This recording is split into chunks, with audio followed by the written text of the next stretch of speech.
जी तो चेयरमैन पीपल्स पार्टी बिलावल भुट्टो जरदारी बलूचिस्तान समेत पूरे मुल्क में सरप्राइज देने का दावा कर रहे हैं। सवाल ये कि क्या पाकिस्तान पीपल्स पार्टी इस वक्त इस पोजीशन में है कि आने वाले दिनों में पीपल्स पार्टी कोई सरप्राइज दे सकेगी। और एक जानिब तमाम सियासी जमातें इंतखाबात के मैदान में उतरने की तैयारियां कर रही हैं और वहीं पर तहरीक इंसाफ की इंतखाबात में जो शिरकत है वो अब तक गैर यकीनी की सूरत हाल से इंट्रा पार्टी इंतखाबात के मामले पर जो महफूज फैसला है वो आने पर ही सूरत हाल वाजे हो सकेगी। इन सब मामलात पर बात करने के लिए मेरे साथ मौजूद मेहमान मौजूद है पीपल्स पार्टी के सीनियर रहनुमा दोस्त मोहम्मद खोसा साहब, बहुत शुक्रिया ज्वाइन करने के लिए। आईपीपी से हमें ज्वाइन कर रहे हैं खुरम रोकड़ी साहब, आपका भी बहुत शुक्रिया वक्त देने के लिए। तहरीक इंसाफ से नईम पंजोता साहब, आपका भी बहुत शुक्रिया ज्वाइन करने के लिए वक्त देने के लिए। तो नईम साहब, ये जो महफूज फैसला है क्या एक्सपेक्टेशंस हैं आपकी? बहुत शुक्रिया जी, बड़ी नवाजिश है। महफूज फैसले यूं ही हमारे खिलाफ महफूज किए जाते हैं। इंट्रा पार्टी सिलेक्शन की अगर बात की जाए तो हमारा 2022 के अंदर जी बिल्कुल हमने अपने आइन के मुताबिक किया था और उसके बाद उन्होंने पहले 71 डेज जो है फैसला महफूज रखा और फिर ये कहा कि आप 20 दिन के अंदर इंटर पार्टी सिलेक्शन करवाएं। हम हैरान थे कि कोई ऐसी रीजन ही नहीं जिसकी वजह से वो कह सकें और उन्होंने कहा, लेकिन हमने कहा कि हमने रिस्क नहीं लेना और हमने उनकी बात मानते हुए दोबारा करवा दी। कुछ लोग प्लांट किए गए अकबर असबाबर टाइप के और फिर कुछ 14 लोग जो है वो दरखास्त देने के लिए इलेक्शन कमीशन चले गए।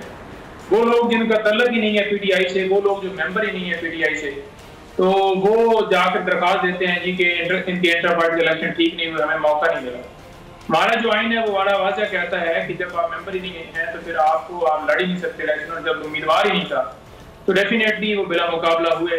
और अगर बात की जाए कि हमने इलेक्शन जो है छुपा के करवाए तो बिल्कुल पूरी तशरीह हमने की, अपने सोशल मीडिया अकाउंट्स के ऊपर दिया।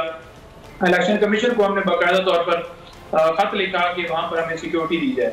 इलेक्शन कमीशन ने उसको देखते हुए जो है बाकायदा तौर पर जो आईजी के वीके हैं और चीफ सेक्रेटरी हैं उनको ये हदायत जारी की कि आप इनकी सिक्योरिटी के इंतजाम यकीनी बनाएं।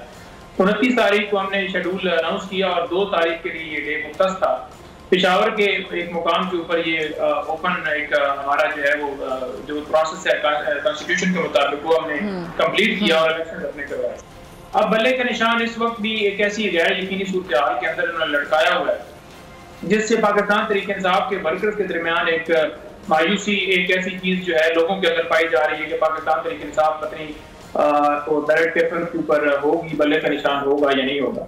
अब 30 सवाल उन्होंने हमारे सामने रखे हैं। वो किस टाइप के सवाल हैं जी कि सेक्रेटरी जनरल का बताएं जी कि वो उनके को साइन कैसे करते हैं जी, उनके साइन बताएं कैसे हैं जी, उनका आईडी कार्ड नंबर दें जी कैसे हैं, ये पेपर के ऊपर साइन थे, ये थोड़े से आपने गलत किए हुए हैं, थोड़े से इस जगह पे नहीं होने थे, थोड़े से लेफ्ट साइड पे होने थे।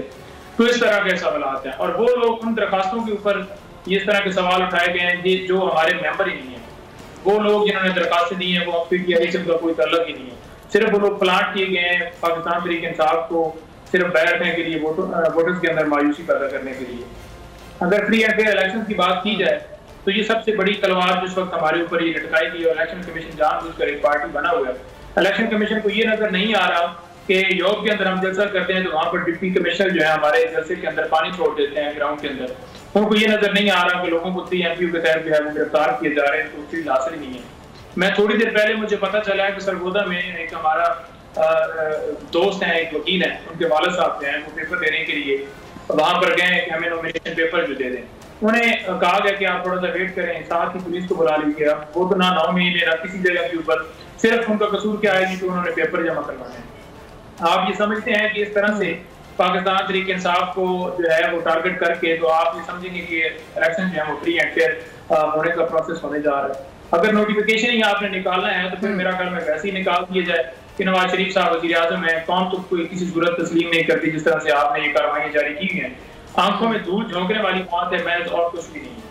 तो ये लेवल प्लेइंग फील्ड की क्या बात है, यहाँ तो बिल्कुल जो है ना वो एक शख्स के लिए जो है सिर्फ रेड कारपेट और एक राय हमार करने के लिए, मसलन के ऊपर बिठाने के लिए पूरे मुल्क की आवाम का जो हक है वो जमहूरियत के ऊपर हमला है और वो पता नहीं किया जा रहा है। सब्सक्राइब करें और बेल दबाएं ताकि कोई खबर रह न जाए।